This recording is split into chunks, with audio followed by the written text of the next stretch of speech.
Bienvenidos a todos a este nuevo canal llamado Diego Telequejoya, donde hablaremos sobre muchos temas, abarcando temas desde el skate, vlogs y videojuegos. Estos son los temas que más me interesan, pero si hay alguno que a ti te interese, déjame en los comentarios para saber qué más secciones del canal voy a ver. Empecemos con el video.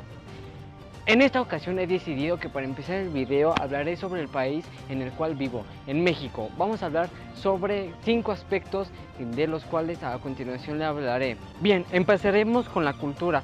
¿Cómo será la cultura en México? Bien, lo vamos a dividir. Empezaremos con la cultura. Y en esta parte, en esta sección de México, tenemos lo que vienen siendo festividades. En México, cada ocasión que se pueda festejar se hace porque en cada festividad pasamos mucho tiempo en familia y comemos aparte comida que nos gusta mucho. Esto es lo más común que se hace en las festividades, y vamos a tener que casi cada época del mes hay una, exceptuando el mes de julio, de agosto. Entonces esos 3 meses casi no hay festividades en México. Sin embargo, ahora les voy a platicar de las más importantes. Iniciaremos con la que se festeja mundialmente, que es la Navidad. Bien, en la Navidad, usualmente el 24 de diciembre, las familias mexicanas se reúnen en una casa de algún familiar a festejar el nacimiento de Jesús, del niño Dios, donde ahí se comen varios platillos típicos de esa época. Un ejemplo está el bacalao y los romeritos, son muy ricos y les recomiendo que lo coman. En lo personal, no me gusta lo que viene siendo los romeritos, pero mi familia me ha platicado que son muy ricos, entonces se los recomiendo. Seguiremos con enero, que es básicamente parte de la Navidad, los Reyes Magos, donde otra vez nos reunimos a comer la rosca. Y pasando la Navidad y pasando Día de Reyes, hacemos algo llamado recalentado, donde básicamente comemos lo que sobró el día pasado. Luego vamos a tener lo que viene siendo en febrero, el 14 de febrero, el Día del Amor y la Amistad, y usualmente es un día entre pareja, no se juntamos las familias. Sin embargo, si tienes a parejas o amigos, es usualmente que las pases con ellos o con tu pareja. Posteriormente tenemos marzo, a abril, porque me faltó que en marzo tampoco hay festividades que yo sepa. Y en abril tenemos lo que viene siendo el 30 de abril, se festeja el Día del Niño, donde aquí en México festejamos lo que viene siendo a los niños y jóvenes, como es de mayo, donde el mes de mayo tenemos una de las celebraciones y festejos más importantes, porque el 10 de mayo se festeja lo que viene siendo a las mamás de México, donde se les apapacha más y donde usualmente se les pone estas canciones.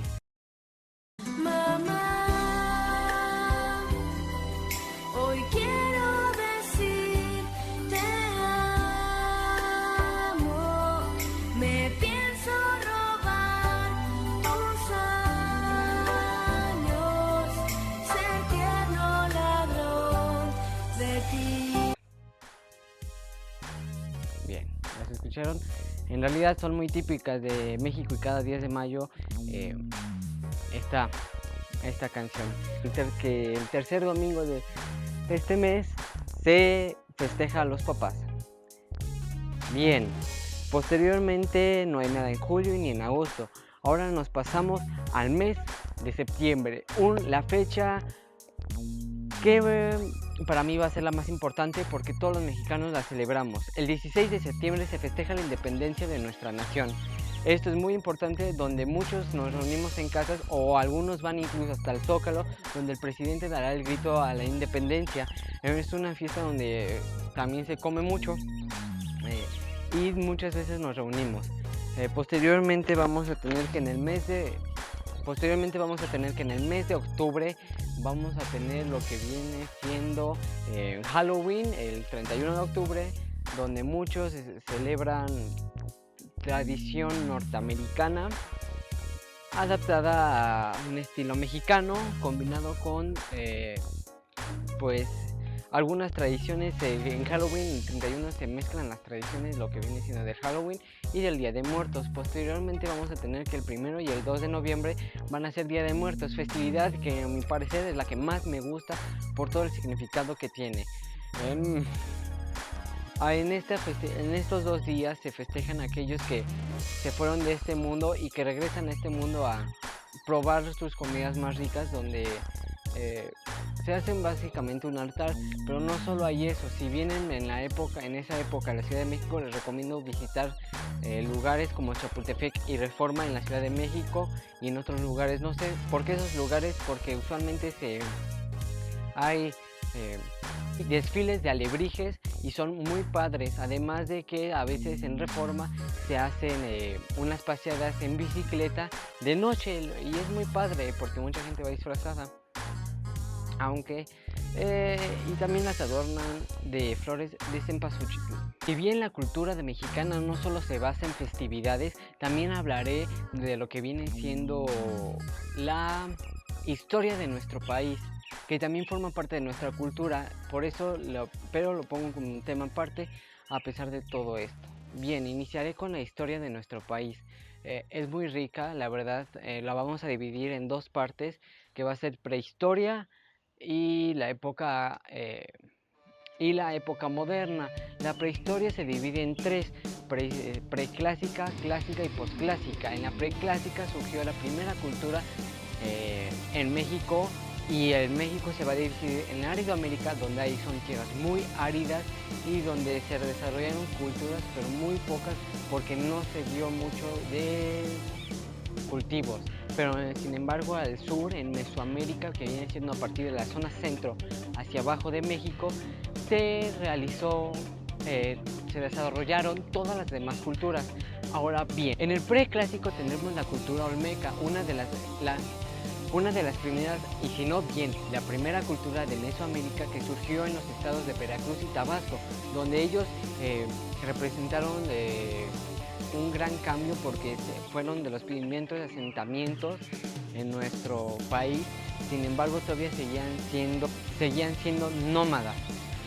Una de las más características que distinguen a esta cultura de las demás es que ellos no formaron ni grandes basamentos ni nada parecido, sino formaron grandes cabezas colosales de piedra que se cree que representaban a una figura de poder, a un gobernante.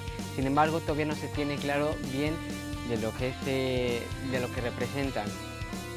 Ahora, bien, empezaremos con el preclásico, donde las dos culturas más llamativas de esa época eran la teotihuacana y la maya. Hablaré cada una. Bien, en la teotihuacana distinguimos donde está el Templo del Sol y la Luna en el Estado de México, uno de los lugares más turísticos de todo el país, ya que son pirámides extremadamente grandes y por lo tanto muy llamativas. Pero no solo es eso, se cree que ahí no era una cultura como tal, sino eran varias unidas en una ciudad, y esta ciudad era tan grande que impresionaba. Teníamos culturas como la maya, zapoteca, e incluso algunos olmecas y muchas épocas. Era como un gran mercado y todos tenían un gobernante local de la zona, y se cree que era tanta gente la que había ahí, que incluso los pueblos en las pirámides donde se daban las pláticas tienen tan buena acústica que puedes escuchar a metros, a cientos de metros de distancia de ahí. Por lo tanto, se cree que era una zona con demasiada gente. También una de sus características que la verdad me impresiona es que tenían un sistema de drenaje muy bueno. Incluso en la Europa de esa época no existía. Si en Europa hubieran tenido estos sistemas de drenaje que ahorita tienen, que tenían en ese entonces los de teotihuacanos, créanme que se hubieran evitado la peste burbónica o peste negra. Ahora bien, continuaremos con la maya, una de las más grandes, y en lo personal que me gusta mucho lo que viene siendo esta cultura, ya que fue muy representativa y actualmente sigue influyendo en nuestros hábitos cotidianos, incluyendo algunas épocas de apocalipsis que dijeron, tanto 2010 como 2012 fue el fin de la cultura, bueno, el fin del calendario maya, por eso se creía que era el apocalipsis. Ellos fueron de los primeros en utilizar el número 0, un avance muy grande para esta cultura. Eran grandes matemáticos y grandes astrónomos. No se distinguen por ser grandes guerreros, sin embargo, sí representaron mucha matemática. Bien, Voy a hablar un dato curioso sobre los teotihuacanos. Se cree que en los teotihuacanos habitaban dos tipos de ciudadanos, los que se guiaban por la sabiduría y la matemática y otros que eran los guerreros. Esos dos tipos de ciudadanos se pelearon en Teotihuacán. Al perder, los sabios se fueron hacia otras zonas, creando nuevas zonas como la que viene siendo la que viene siendo Xochicalco. Los sabios eran guiados por la Quetzalcoatl y los demás por Huitzilopochtli. Bien, y esto se dice que pasó porque antes de que llegaran incluso los aztecas pasando por ahí, ya se encontraba en ruinas esa época. Y ahora aquí les voy a platicar algo. Bueno, y esto tiene más que ver porque, y esto es algo interesante, cómo es que los sabios se pelearon contra los guerreros y perdieron y se fueron a otros. De hecho, la fortaleza de Xochicalco se convirtió en fortaleza porque a partir del postclásico viene una época diferente, no basada en la ciencia, ni la sabiduría, ni matemática, sino basada en actos bélicos. Pasaré a hablar con el imperio mexica, el imperio azteca, que fue la cultura que más poder tuvo en todo Mesoamérica en el periodo del postclásico, incluyendo en toda Latinoamérica. No había quien pudiera rivalizar contra los poderosísimos mexicas. De hecho, en los Andes la cultura más poderosa eran los incas y ni siquiera ellos hubieran podido contra este gran imperio.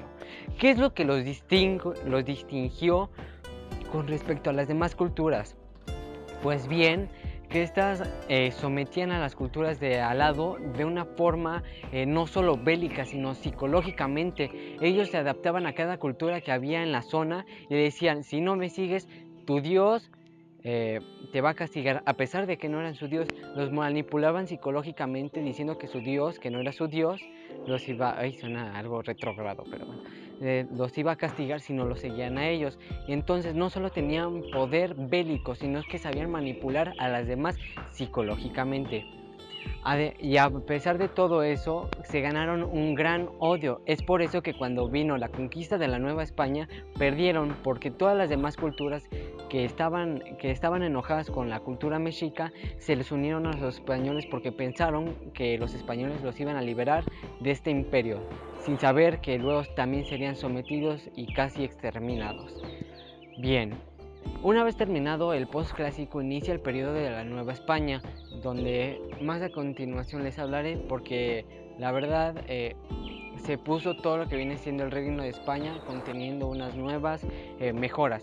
Posteriormente viene nuestra independencia y posteriormente vienen lo que viene siendo la época contemporánea, sucediendo varios hechos de la historia en México. Los dejaré para otro video si gustan. La verdad es que es muy extensa la historia de México y muy rica. Los invito a conocer más de ella.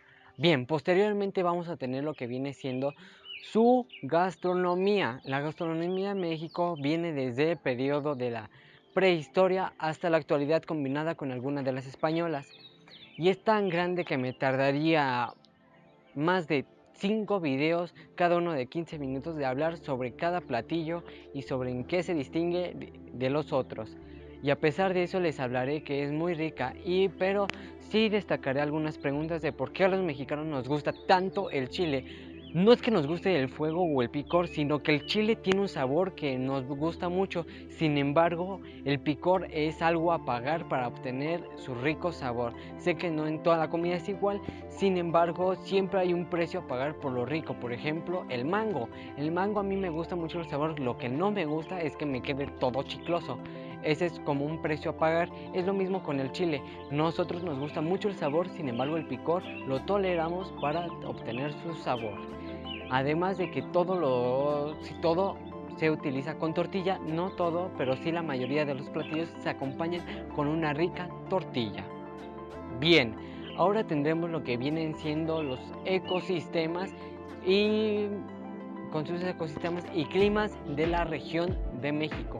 Bien, por su zona geográfica tenemos prácticamente todos los climas, exceptuando la tundra, que Al ser la tundra muy fría, pues no se pueden dar en condiciones. Sin embargo, tenemos zonas muy frías y zonas muy calientes, zonas selváticas, zonas boscosas, zonas con varios cuerpos de aguas grandes, y entonces se nos dan varios ambientes. De hecho, la Ciudad de México se me hace muy peculiar, porque aquí siempre no te puedes estar preparado. De repente hace mucho frío, de repente mucho calor, de repente llueve, de repente hace un clima húmedo. Entonces aquí en la ciudad se nos juntan todos los climas de todo México. Es algo peculiar, pero suele pasar aquí. Bien, no solo eso, ahora bien, lo que vamos a tener en cuenta es que los climas de México van a tener algo diferente. Por ejemplo, en la zona norte tenemos lo que vienen siendo desiertos, y ahí hay un tipo de, bueno, valga la redundancia, de biodiversidad típica de los desiertos. En la zona sur vamos a tener lo que vienen siendo selvas con varias especies que a continuación les hablaré en el siguiente punto. Vamos a tener las zonas boscosas más al centro del país, y pues sería todo en lo que vienen siendo ecosistemas y climas. El siguiente punto, el quinto y último, hablaré sobre los animales. Bien, en los animales nos distinguimos por tener varias especies, como viene siendo el jaguar y el quetzal y el águila real. Son las tres especies que a mi parecer son las zonas más representativas de nuestro maravilloso país. Bien, empezaré a hablar con el quetzal, que es uno de los que más me gusta, puesto que sus colores son maravillosos y tendremos ejemplos como este. Y no solo eso, el quetzal ya desgraciadamente se considera extinto, sin embargo quedan algunos especímenes en cautiverio. Luego posteriormente tenemos al jaguar, y tenemos a su versión que más conocemos, y es su jaguar dark. Su versión dark la verdad es que me gusta bastante. Bien, no solo eso, ahora vamos a hablar del águila real, que representa nuestro escudo nacional. Bien,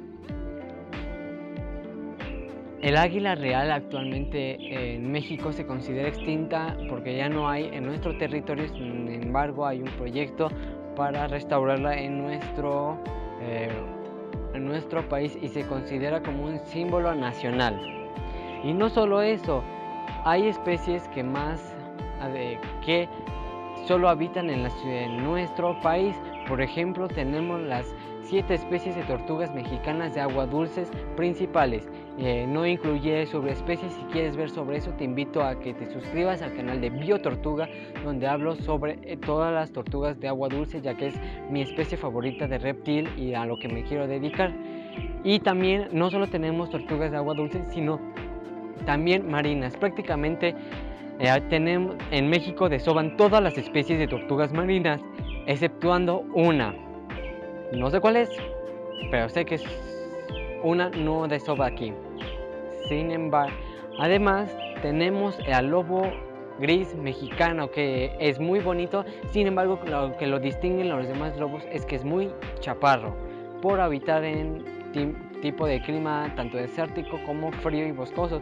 Por lo tanto, es más chaparro que los europeos y que los de Norteamérica. Bien, una vez abarcado estos puntos, quiero decirles cómo es la gente.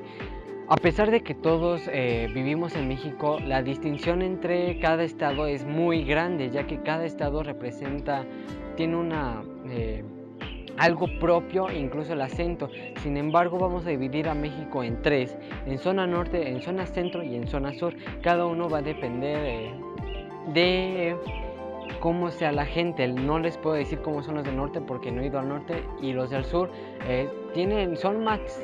son diferentes. Sin embargo, cada mexicano hay algo que nos va a unir, que son los símbolos patrios, que orgullosamente los mexicanos valoramos muchísimo. Y bien, por mí sería todo para el primer video, y recuerda, suscríbete. Te veo en el siguiente.